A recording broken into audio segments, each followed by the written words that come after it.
Worksheet 17 करने वाले हैं। क्लास 10 साइंस सब्जेक्ट की टॉपिक है हाउ डू ऑर्गेनिज्म रिप्रोड्यूस। सो इस वर्कशीट में हमारे 3 क्वेश्चन है। जो हमारा फर्स्ट क्वेश्चन है वो 5 पार्ट्स में डिवाइडेड है और 2 मार्क का है। जो सेकंड क्वेश्चन है वो 2 पार्ट्स में डिवाइडेड है, 3 मार्क्स का है। थर्ड क्वेश्चन में 3 पार्ट्स हैं, ए और बी 1 मार्क की है और सी पार्ट 2 मार्क का है। So let's start. First question है how is the regeneration in planaria different from fragmentation in spirogyra. So देखो, रीजनरेशन में क्या होता है, जो भी लॉस्ट पार्ट है उसकी रीग्रोथ होती है। So in regeneration regrowth of the tissue of organism take place, where is in fragmentation क्या होगा, जैसे बॉडी डिफरेंट फ्रेगमेंट्स में ब्रेक करेगी और जो हर फ्रेगमेंट से एक नया ऑर्गेनिज्म बनेगा, right. So that is the difference between regeneration और fragmentation. There are sperm produced in human males. Why are these structures present outside the body? देखो, जो स्पर्म्स होते हैं वो कहाँ प्रोड्यूस होते हैं, टेस्टीज में प्रोड्यूस होते हैं। और जो टेस्टीज होती हैं वो बॉडी के आउटसाइड स्क्रॉटम में लोकेटेड होती है, राइट। ऐसा इसलिए क्योंकि स्पर्म प्रोडक्शन के लिए जो बॉडी को टेम्परेचर चाहिए, जो स्पर्म प्रोडक्शन के लिए जो टेम्परेचर चाहिए होता है, that is lower than our normal body temperature, right. So इसीलिए जो स्क्रॉटम होता है that is outside the body located होता है। सी पार्ट है make a correct sequence of release of sperms in human males from the following vas deferens testes urethra. अब आप diagram के थ्रू चेक करोगे तो टेस्टीज के बाद देखो, टेस्टीज से जो स्पर्म होता है वो वाज डिफरेंस में जाता है और वाज डिफरेंस के बाद यहाँ पर यूरेथ्रा में। तो सीक्वेंस क्या होगा, testes then vas deferens then urethra. Testes, vas deferens, urethra. Next question, how is asexual reproduction in amoeba different from that seen in leishmania? देखो, जो अमीबा और लेशमेनिया में दोनों में ही बाइनरी रिप्रोडक्शन है, राइट। बट अमीबा में रिप्रोडक्शन कहीं से भी हो सकता है, बट जो हमारा लेशमेनिया है उसमें सिर्फ लॉन्गिट्यूडनल प्लेन में होता है। Let's see through diagram.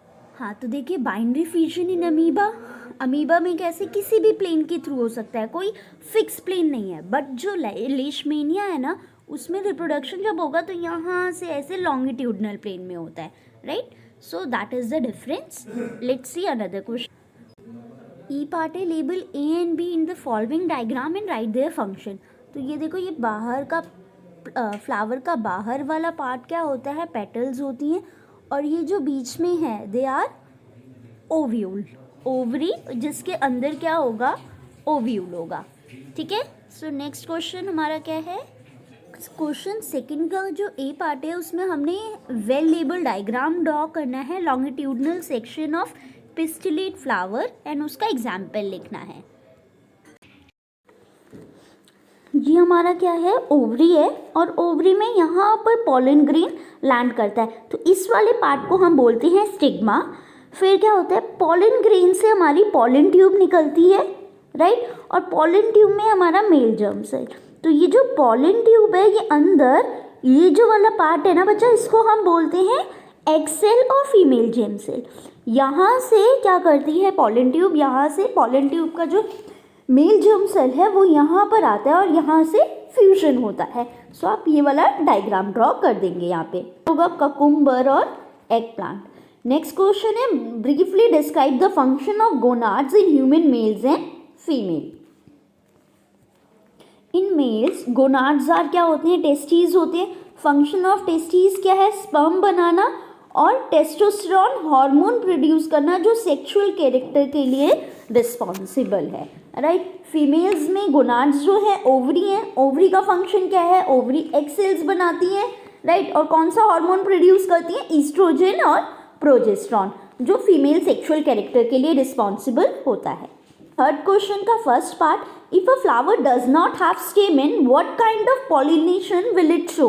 अगर स्टेमन ही नहीं होगा सो सेल्फ पॉलिनेशन नहीं हो सकता। फ्लावर के पास let's say it has stigma, right, style ovary है, स्टेमन नहीं है, तो क्या होगा, जो पॉलन ग्रेन है वो किसी दूसरे फ्लावर से ही आएगा, राइट।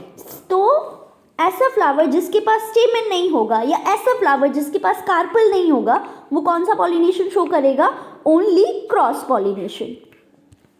क्वेश्चन है differentiate between self pollination and cross pollination. Self pollination and cross pollination में क्या डिफरेंस है?